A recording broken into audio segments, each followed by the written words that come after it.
बिस्मिल्लाहिर्रहमानिर्रहीम rabbi ज़िदनी इल्मा rabbi इश्रह ली सदरी व यस्सिर ली अमरी वहलुल उक़दतम मिन लिसानी यफ़क़हू क़ौली।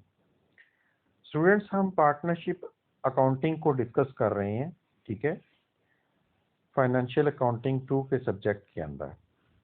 और अभी तक जो है हमने पार्टनरशिप को थोड़ा सा समझने की कोशिश कर रहे हैं कि पार्टनरशिप बिजनेस होता क्या है। उसकी हमने करैक्टरिस्टिक्स को अभी डिस्कस किया और उसके एग्रीमेंट के हवाले से हम बात कर रहे हैं, ठीक है, जिसके अंदर हमने सबसे पहले इसकी अपनी डेफिनेशन को डिस्कस किया है, ठीक है।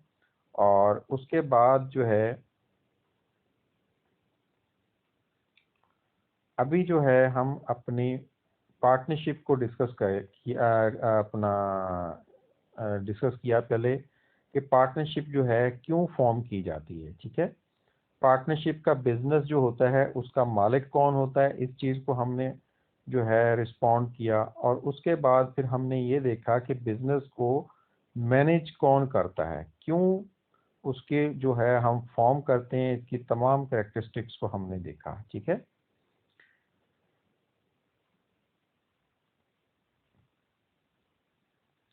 अभी हम जो बात करने जा रहे हैं अपने डीड के हवाले से, अपने एग्रीमेंट के हवाले से, ठीक है। लास्ट पार्ट के अंदर हमने इसी पार्टनरशिप डीड की कुछ जो है करेक्टरिस्टिक्स को हमने डिस्कस किया था, ठीक है।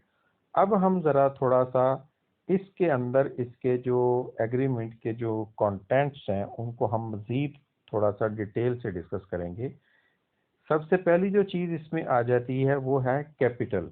कैपिटल टू बी कंट्रीब्यूटेड, कि कितना कैपिटल जो है, कितना सरमाया जो है वो हर पार्टनर देगा उसमें, ठीक है। अगर 2 पार्टनर होंगे तो वो दोनों पार्टनर आया के दोनों मिलकर जो है इक्वली शेयर करेंगे कैपिटल को, या कि एक बंदा कैपिटल लगाएगा, सरमाया लगाएगा और दूसरा बंदा अपनी सर्विसेज देगा, ठीक है। या उसकी कोई और जो है सूरत भी पैदा हो सकती है, ठीक है। ज़रूरी नहीं है कि वो इक्वल पार्टनर्स हों, ठीक है। वो ये भी हो सकता है कि कोई एक बंदे की कम रेशो हो, कम परसेंटेज हो बिजनेस के अंदर जो है शेयर के हवाले से, और दूसरे बंदे की ज़्यादा हो। तो ये डिपेंड करता है म्यूचुअल एग्रीमेंट के ऊपर। जो भी एग्रीमेंट में डिसाइड होगा, जो बंदा ज़्यादा सरमाया, ज़्यादा मेहनत, ज़्यादा स्किल्स या जो भी उसके हवाले से जिसकी ज़्यादा उसके अंदर कंट्रीब्यूशन होगा, वो डेफिनेटली उसको प्रॉफिट के अंदर जो है वो शेयर भी ज़्यादा मिलेगा, ठीक है। उसके बाद फिर हम प्रॉफिट या लॉस की रेशो भी डिस्कस करते हैं कि कारोबार में अगर प्रॉफिट होगा तो उसकी क्या रेशो होगी, कौन कौन से पार्टनर को कितना उसमें से प्रॉफिट मिलेगा, और अगर खुदा न खास्ता लॉस होता है तो वो किस तरीके से डिस्ट्रीब्यूट किया जाएगा, ठीक है। रेट ऑफ इंटरेस्ट को भी हम डिस्कस करेंगे कि कैपिटल जो है, एक सरमाया जो है, वो जब बिजनेस के अंदर कोई बंदा लगाएगा तो आया कि उसको उसके ऊपर जो है कोई रेट ऑफ इंटरेस्ट पे किया जाएगा या नहीं किया जाएगा, ठीक है। फिर उसके बाद हम ये देखेंगे कि अगर कोई कारोबार से कोई बंदा जो है ड्राइंग निकलवा कर लेके जाता है अमाउंट जो है, तो उसके ऊपर जो है हम उससे इंटरेस्ट वसूल करेंगे या नहीं करेंगे, और अगर करेंगे तो उसकी क्या रेशो होगी, क्या परसेंटेज होगी। फिर उसके बाद अगर कोई पार्टनर जो है वो कोई परफॉर्म करता है, कोई मैनेजमेंट के फंक्शंस परफॉर्म करता है या अपनी कोई एक्स्ट्रा सर्विसेज देता है, स्किल्स देता है, तो हम क्या उसको कोई तनख्वाह भी पे करेंगे या सिंपल उसको प्रॉफिट में या लॉस में उसको शेयर देंगे। तो ये भी डिपेंड करता है, ठीक है। उसके बाद फिर हम ये देखेंगे कि arrangement to the admissions of new partners. अगर कोई पार्टनर जो है बिजनेस के अंदर, अगर आप उसको एडमिशन उसको करते हैं, एडमिट करते हैं, नए पार्टनर को आप अपनी उसमें पार्टनरशिप में लेके आते हो, तो उसका क्या तरीकाकार होगा, उसके अंदर जो है किस तरीके से आप उसको जो है वो शामिल करेंगे अपने बिजनेस के अंदर, ठीक है। और फिर हम ये देखेंगे कि अगर कोई पार्टनर जो है वो रिटायर हो जाता है या मर जाता है, यानी कि उसकी डेथ हो जाती है, तो फिर आपकी पार्टनरशिप जो है वो किस तरीके से एग्जिस्ट करेगी, ठीक है। कौन बंदा बिजनेस को रन करेगा, और अगर खुदा न खास्ता किसी की डेथ हो जाती है सडनली या रिटायर हो जाता है, तो उसकी जगह पर जो है हम किस तरीके से अपने मामलात को चलाएंगे, ठीक है। तो ये तमाम बातें जो हैं इन सब को हम जो है एक अपने एग्रीमेंट के अंदर प्रॉपर तरीके से डिस्कस करेंगे, ठीक है।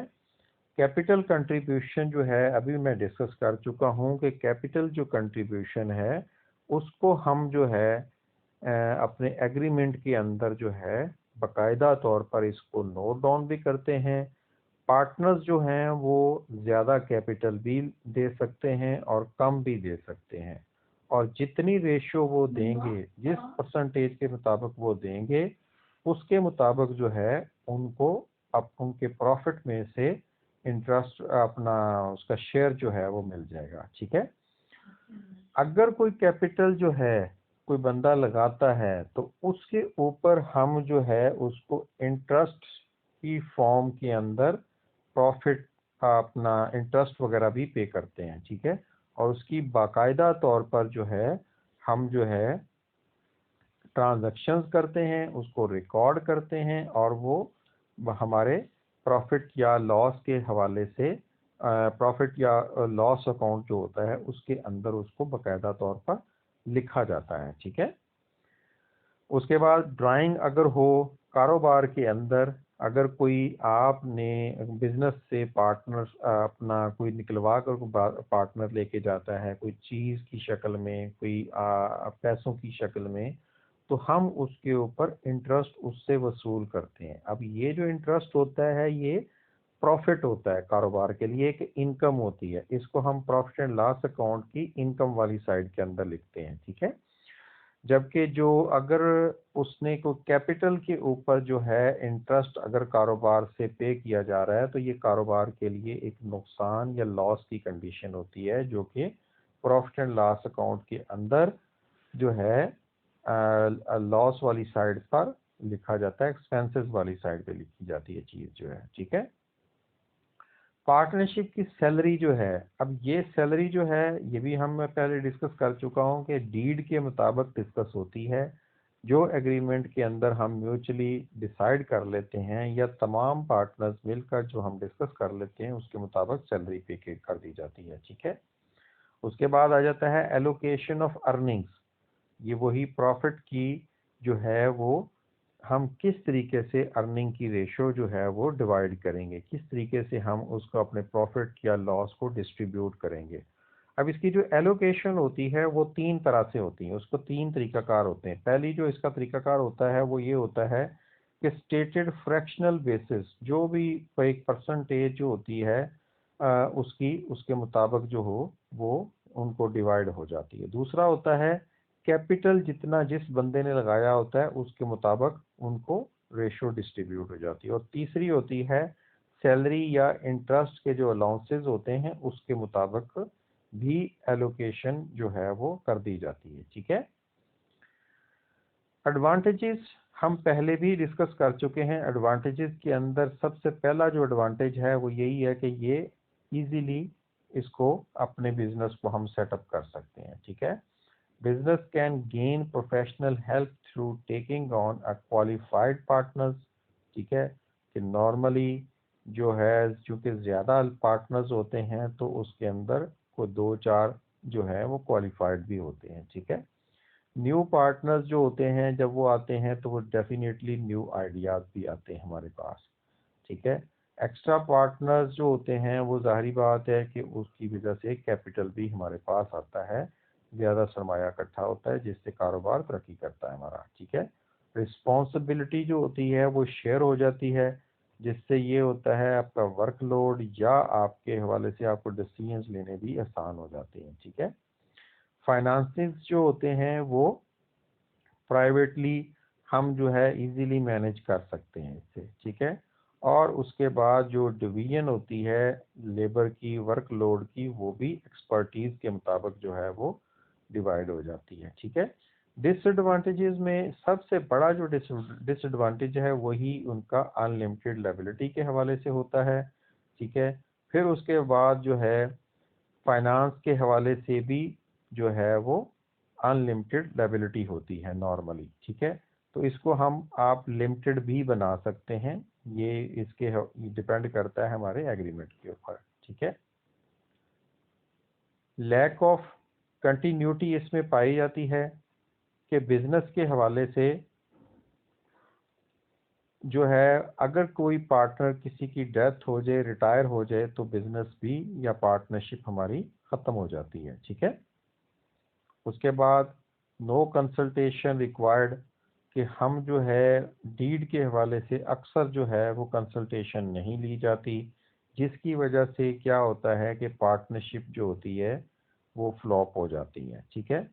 डिसीजन मेकिंग जो होता है वो उसके हवाले से अक्सर जो होता है वो क्लैशेस हो जाते हैं, जिसकी वजह से पार्टनरशिप जो होती है वो डिसॉल्व हो जाती है, ख़त्म हो जाती है, ठीक है। अच्छा, अब हम ज़रा थोड़ा सा देखते हैं कि पार्टनरशिप के अंदर जो है ये एक profit and loss appropriation account होता है, ये क्या चीज़ होती है स्टूडेंट। ये एक जब हम अपने अकाउंट्स को फाइनलाइज करते हैं, ठीक है, तो उसके बाद जो है हम अपने प्रॉफिट एंड लॉस अकाउंट को जब हम बना लेते हैं तो उसके बाद एक हम अजाफी इसके अंदर profit and loss appropriation account बनाते हैं, यानी कि जब आप तमाम अपने खर्चा जात अपनी इनकम को रिकॉर्ड कर लेते हैं तो उसके बाद जो है ग्रॉस प्रॉफिट को निकालने के बाद और उसके बाद नेट प्रॉफिट को निकालने के बाद जो एंड के ऊपर आपको एक नेट प्रॉफिट की शक्ल में या नेट लॉस आपके सामने आता है, उसके ऊपर मज़ीद हम जो है थोड़ा सा एक्स्ट्रा जो उसके अंदर ट्रांजैक्शंस जो हैं वो करते हैं। अब ये जो ट्रांजैक्शंस होती हैं ये होती हैं हमारे पार्टनर्स की, जो आपस की जो ट्रांजैक्शंस होती हैं वो हम इसके अंदर करते हैं। यानी कि अगर कोई बंदे ने ड्राइंग की शक्ल में कारोबार से कुछ लेकर गया हो तो उसके ऊपर इंटरेस्ट जो हम चार्ज करेंगे वो हम इसमें रिकॉर्ड करते हैं, वो हम नॉर्मली प्रॉफिट के अंदर ऐड कर देते हैं। सैलरी अगर किसी ने ली है तो वो हम लेस कर देंगे या कमीशन। इसी तरीके से अगर किसी ने कोई कैपिटल दिया था और उसके ऊपर हमने उसको इंटरेस्ट पे किया है तो ये चूंकि कारोबार के लिए एक्सपेंस होता है तो ये इसमें से लेस हो जाएगा, ठीक है।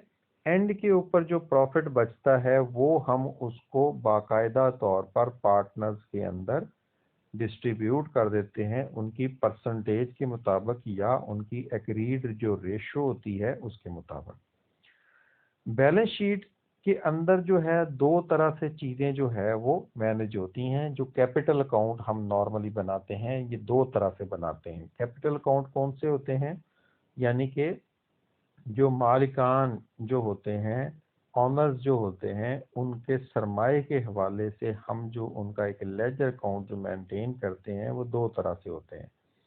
एक होता है पहला कि फिक्स्ड कैपिटल, और करंट अकाउंट की शक्ल में हम उसका एक दूसरा अकाउंट बनाते हैं। कैपिटल इसमें फिक्स रहते हैं और अगर कोई किसी किस्म की कोई ट्रांजैक्शन फर्दर ट्रांजैक्शंस जो होती हैं उसको हम करंट अकाउंट के अंदर मैनेज करते हैं, ठीक है।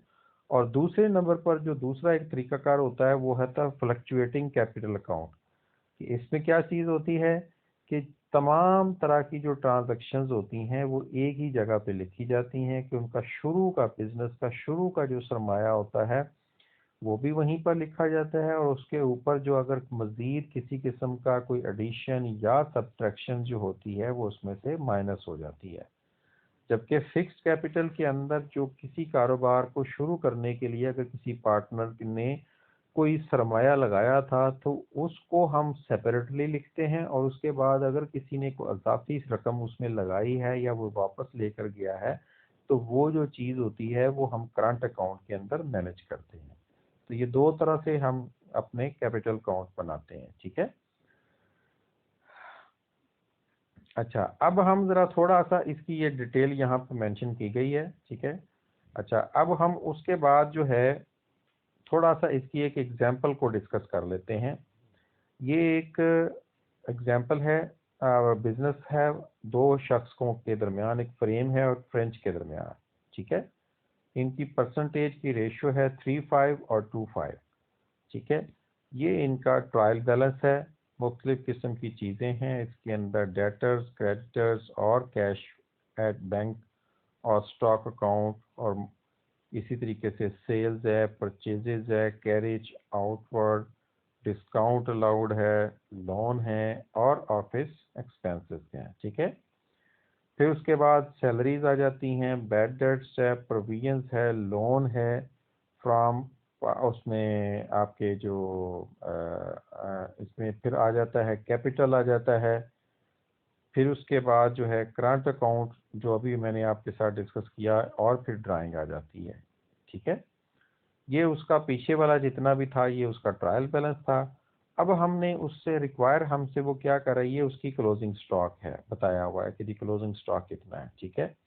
ये अक्रूड एक्सपेंसेस, आउटस्टैंडिंग जो वेजेस जो होती हैं वो, ठीक है, डेप्रिसिएशन, ठीक है, और उसका मेथड भी आगे बताया हुआ है कि रिड्यूसिंग बैलेंसिंग मेथड के मुताबिक हमने कैलकुलेट करनी है। प्रोविजन आ जाती है इसी तरीके से, फिर बैलेंस शीट सैलरी के हवाले से, ठीक है, सॉरी पार्टनरशिप की सैलरी है, फिर उसके बाद इंटरेस्ट, फिर उसके बाद कैपिटल की जो रेशो है वो क्या है, ये तमाम चीज़ें बताई हुई है। और हमने इसमें क्या प्रिपेयर करना है, trading and profit and loss account बनाना है, एप्रोप्रिएशन अकाउंट, और उसके बाद फिर हमने बैलेंस शीट बनानी है। तो इसकी एग्जांपल में सबसे पहली जो चीज़ जो है वो trading and profit and loss account बनाया जा रहा है आपके सामने।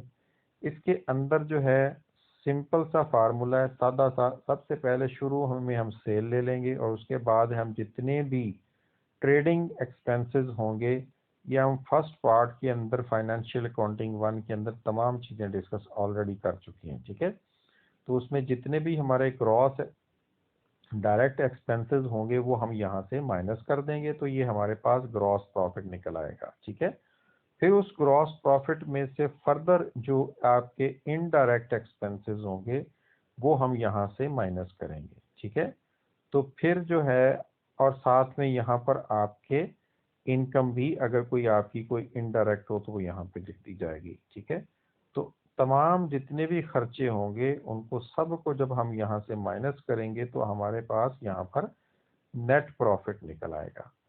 अच्छा, अब ये जो नेट प्रॉफिट है इसके अंदर मजीद हम जो वर्किंग करेंगे, यानी कि वही कि जो इंटरेस्ट के हवाले से ड्राइंग के ऊपर या कैपिटल के ऊपर या सैलरीज जो उसमें आ जाती हैं, तो ये तमाम कैलकुलेशंस करने के बाद जो है वो हमारे पास जो चीज़ निकलती है वो फिर आपका नेट प्रॉफिट, वो जो आपने एप्रोप्रिएशन अकाउंट बनाया था, ये यहाँ पर जो है समझ लें हमारे उसके profit and loss appropriation account discuss हो रहा है, ठीक है।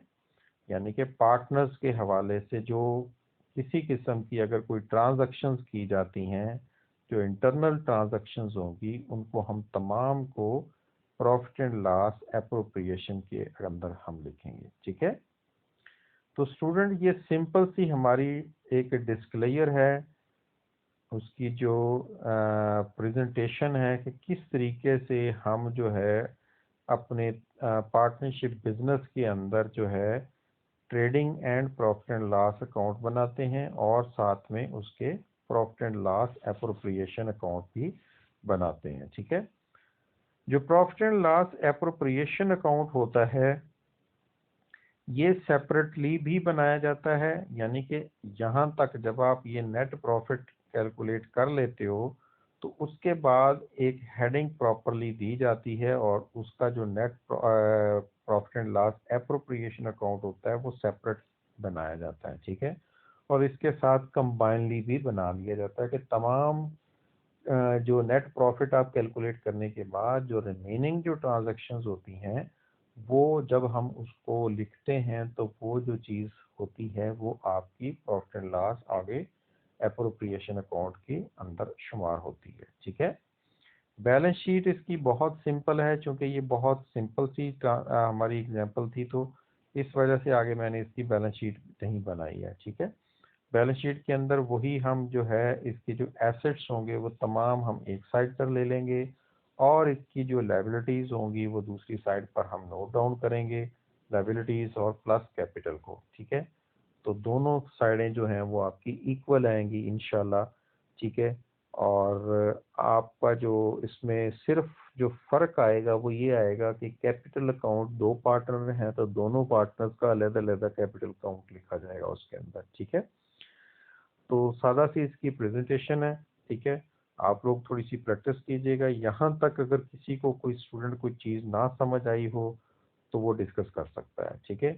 अपना ख्याल रखिएगा और ज़्यादा से ज़्यादा प्रैक्टिस करें। अगर किसी किस्म की कोई क्वेरी हो, क्वेश्चन हो तो वो डिस्कस कर लें, ठीक है। ओके, थैंक यू, अल्लाह हाफिज़।